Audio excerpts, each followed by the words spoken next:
Hola, ¿cómo estás? Muy contento nuevamente de poder presentar a través de la palabra del Señor algunos conceptos, algunas reflexiones cristianas. En esta serie temática estamos presentando una reflexión relacionada con el compromiso cristiano, con ese compromiso hacia todas las dimensiones y hacia todas las áreas del cristianismo. Comenzamos una serie nueva relacionada con también lo que habíamos hablado anteriormente en una serie relacionada con el Sermón del Monte. En esa serie tocamos muchos puntos importantes de este compromiso cristiano, de poder hacer práctico aquellas palabras que el Señor Jesucristo nos entregó. Pero vamos a seguir profundizando en ello, en el concepto de cómo poder vivir un cristianismo con compromiso. Ya hicimos una mirada introductoria del tema. Ahora quiero invitarte a que ya estas reflexiones puedan ser aquel foco en el cual tú también te puedas comprometer con estas ideas fundamentales en las cuales el Señor nos invita a seguirle, pero seguir ese compromiso cristiano en el cual tú y yo debemos vivirlo. Conversábamos mientras revisábamos aquellos puntos relacionados con este sermón del monte, en el cual el Señor nos decía claramente, el Señor Jesús nos decía, si oyes estas palabras y las pones en obra, serás una persona prudente. Ahora, si las oyes, pero no las vives, no las experimentas, ni las haces prácticas, tendrás una actitud imprudente o insensata.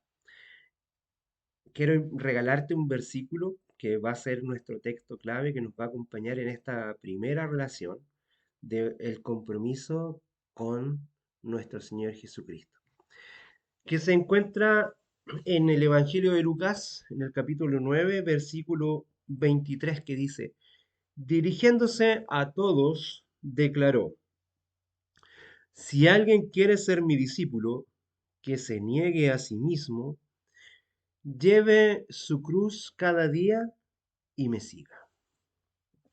Con este versículo de introducción y texto clave que nos va a acompañar durante esta reflexión, quiero invitarte a que podamos buscar la presencia del Espíritu Santo para que dirija y nos ayude a entender de una manera más profunda esta reflexión y esta meditación.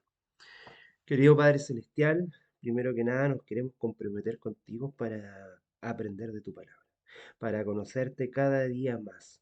Pero de esta manera queremos establecer un vínculo contigo, Señor. Queremos acercarnos a ti y queremos tener una relación contigo.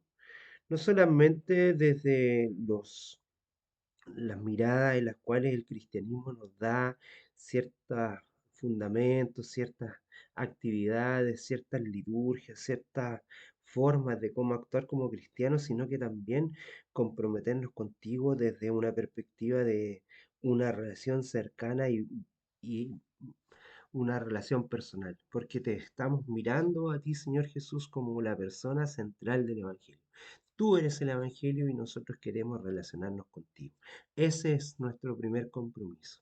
Pero también queremos ir mirando lo que tú nos vas revelando a través de tu escritura, Señor. Queremos ser sabios, queremos ser inteligentes, queremos ser prudentes, no insensatos, sino que prudentes en poder, no solamente ser oidores de de tu palabra, sino que practicantes de ella. Señor, acompáñanos para generar en el respeto hacia ti, en ese amor que tú nos das y en ese sentido de entregarte la autoridad que tú tienes en nuestras vidas, para que realmente tú seas el Señor de ellas, de nuestras vidas, y realmente tú seas nuestro centro y en la persona en la que debemos confiar plenamente. Todo te lo pedimos y te lo agradecemos en los méritos de tu Hijo Jesucristo. Amén. Amén.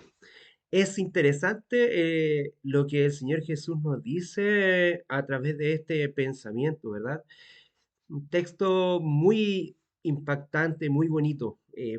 En otras de las reflexiones cristianas de la Iglesia Bautista del Séptimo Día, tocamos este punto y está muy claro qué significa llevar la cruz.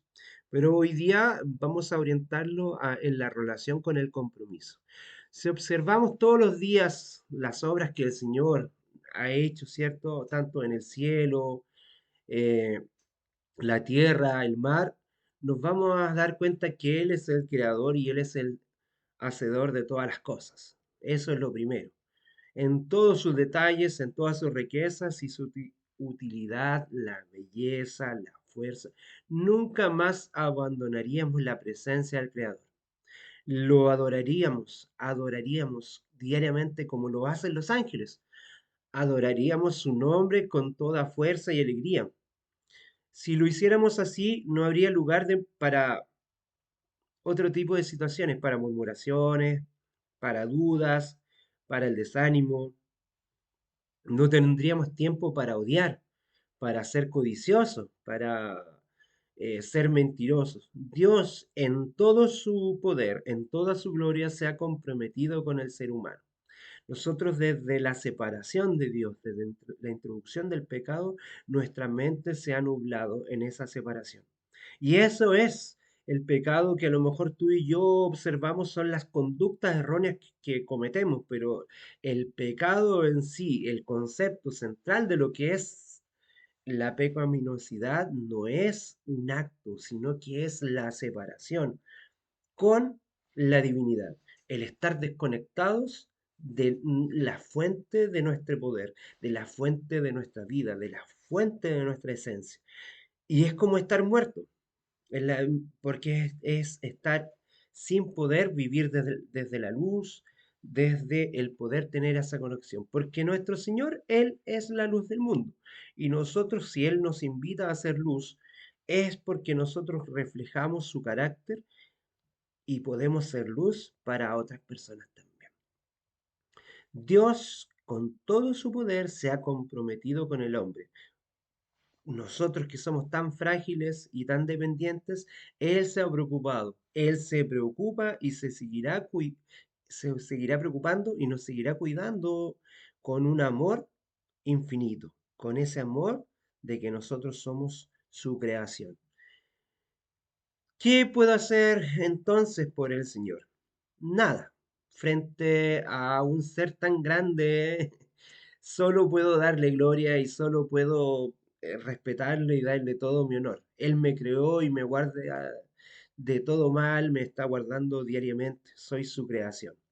Me dio un manual para que yo viva mejor, me dio un manual para que pueda actuar más fielmente, sus instrucciones para volver a una condición cercana a Él, para relacionarme mejor, están en su palabra y en lo que Él nos quiere revelar.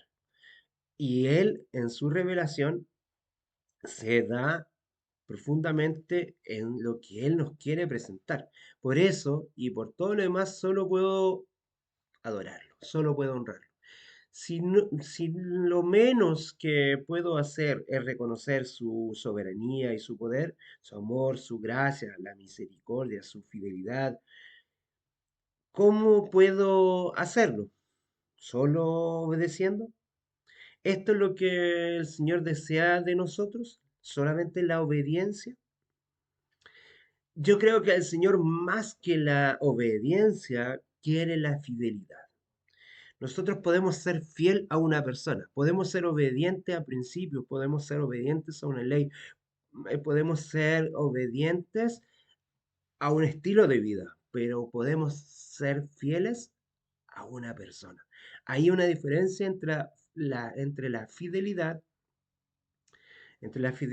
y la obediencia.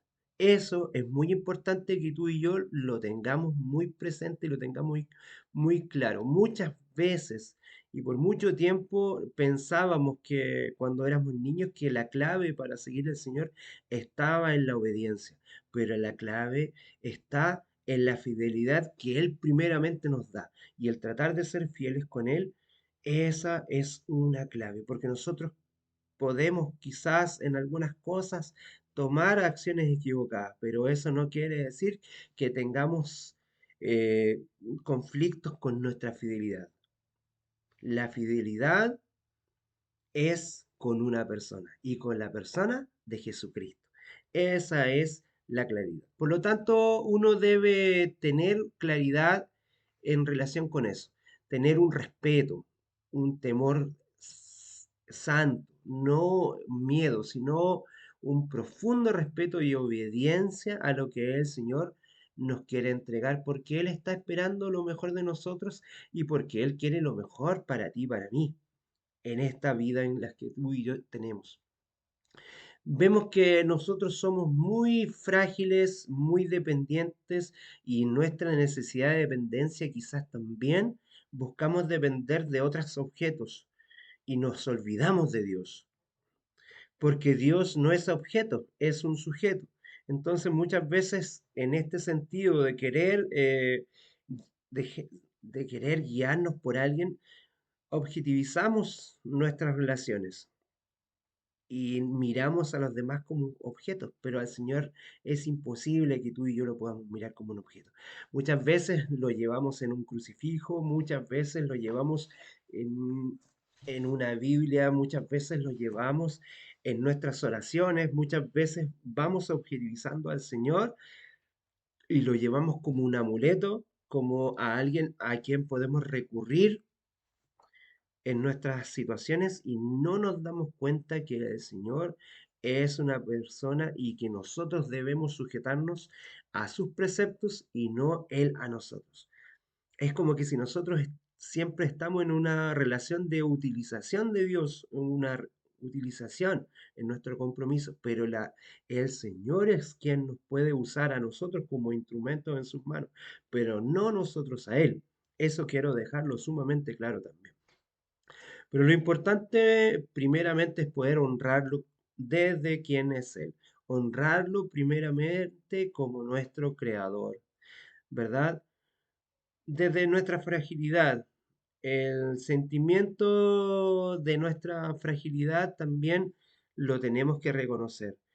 Pronto debemos reverenciar a nuestro creador por sobre todas las cosas. Él sabe el mañana, Él mismo ha preparado y allanado el camino para aquellos que desean regresar a comunicarse con Él, que estemos fielmente comprometidos con nuestro Dios, amándolo, honrándolo, obedeciéndole, confiando en Él, en su palabra, y así vamos haciendo su voluntad divina.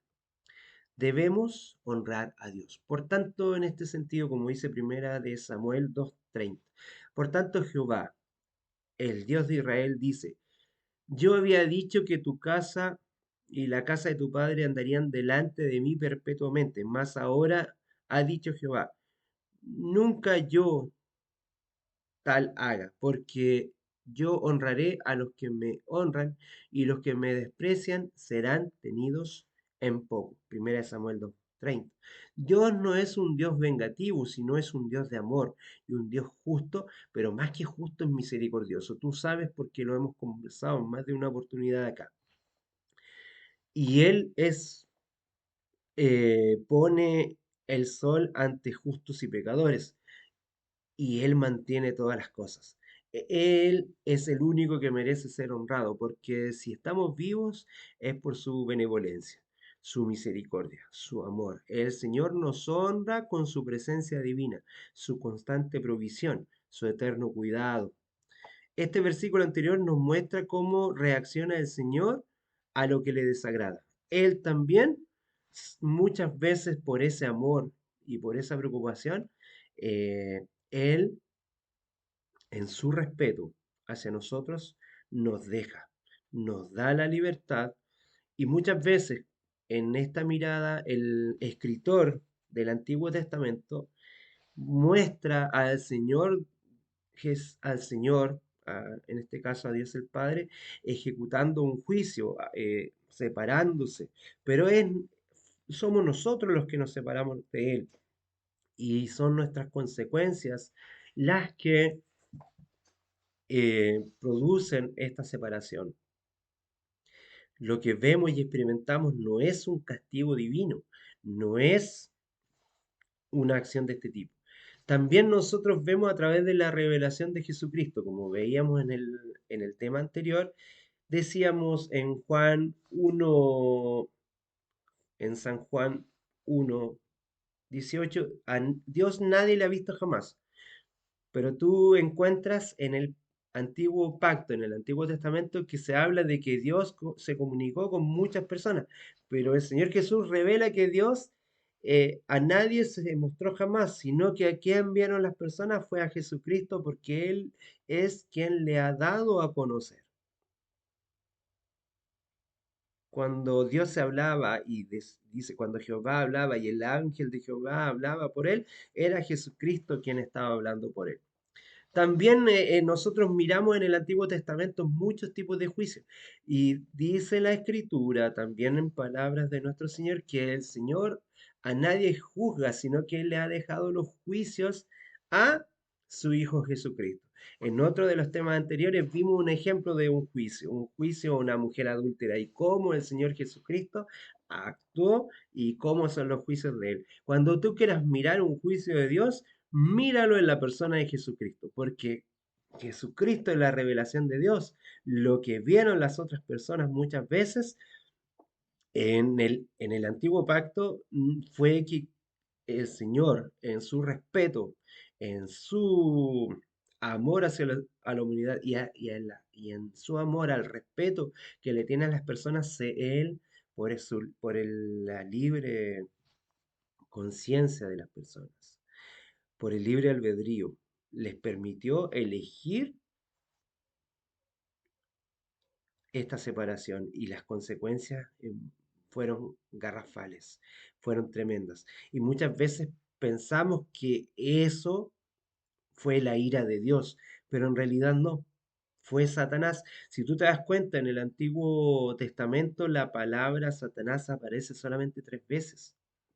Y ni siquiera aparece con esa figura, sino que una vez. Detalle que ya vimos en otra de las reflexiones. No quiero detenerme ahí. Quiero llevarte al Salmo 50, desde esta transferencia de Dios hacia la humanidad.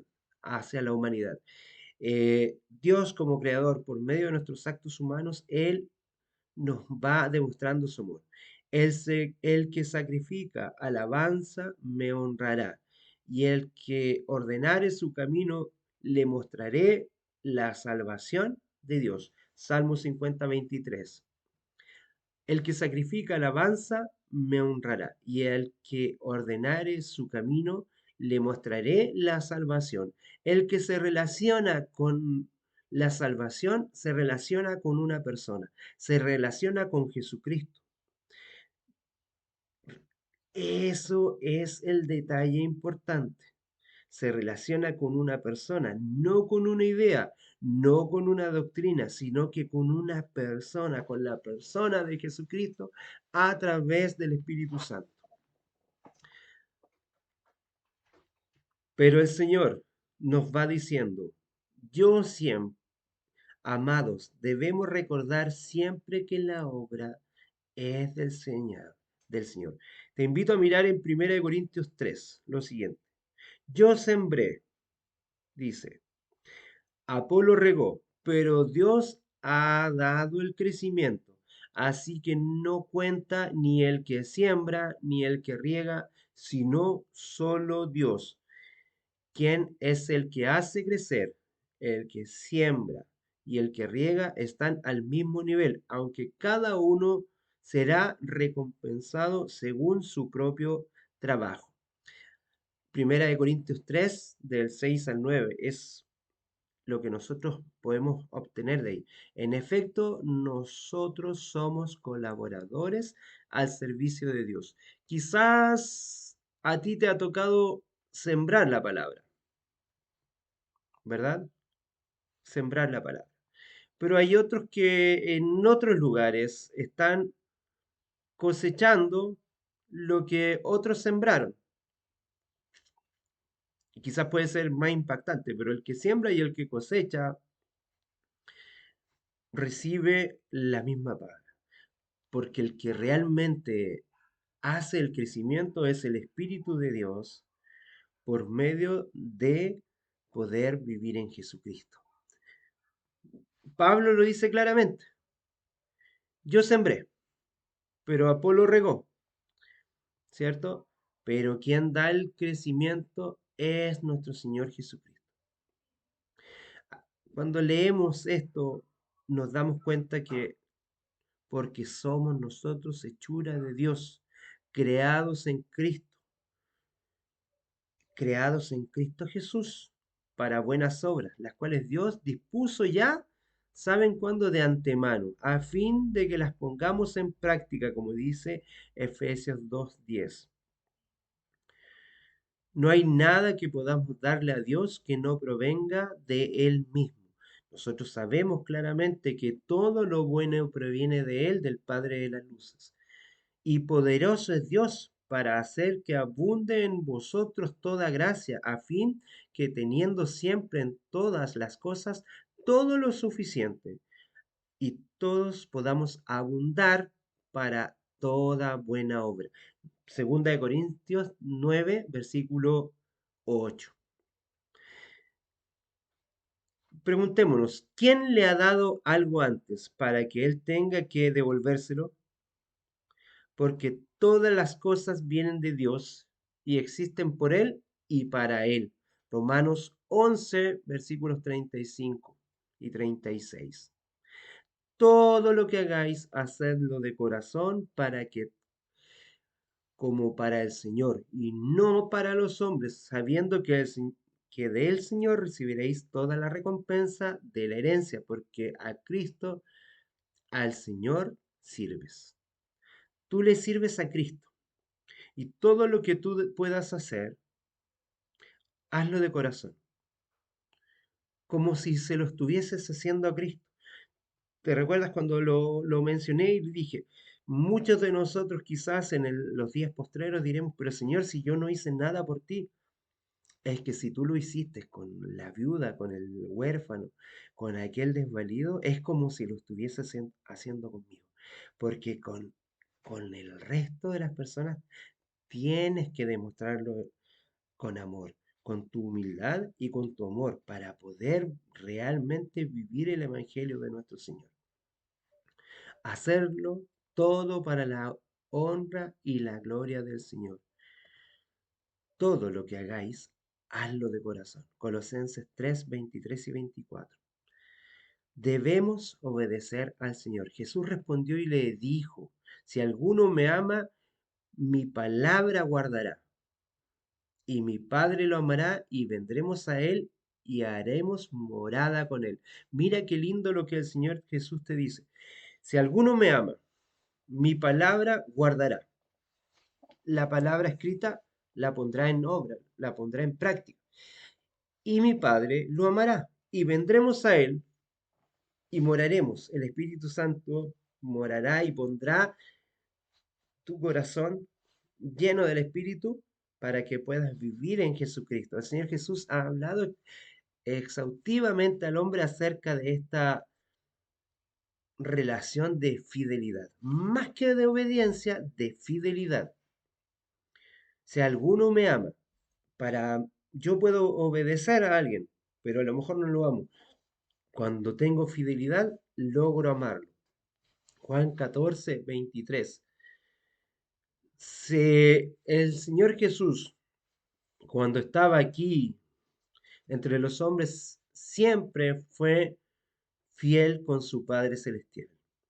Se humilló a sí mismo, haciéndose obediente hasta la muerte en la cruz.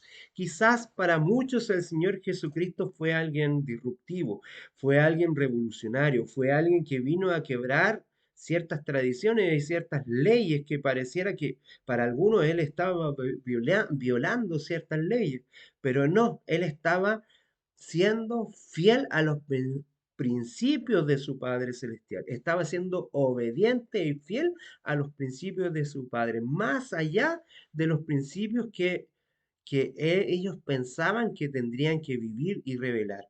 El Señor Jesús estaba siendo fiel a principios de amor.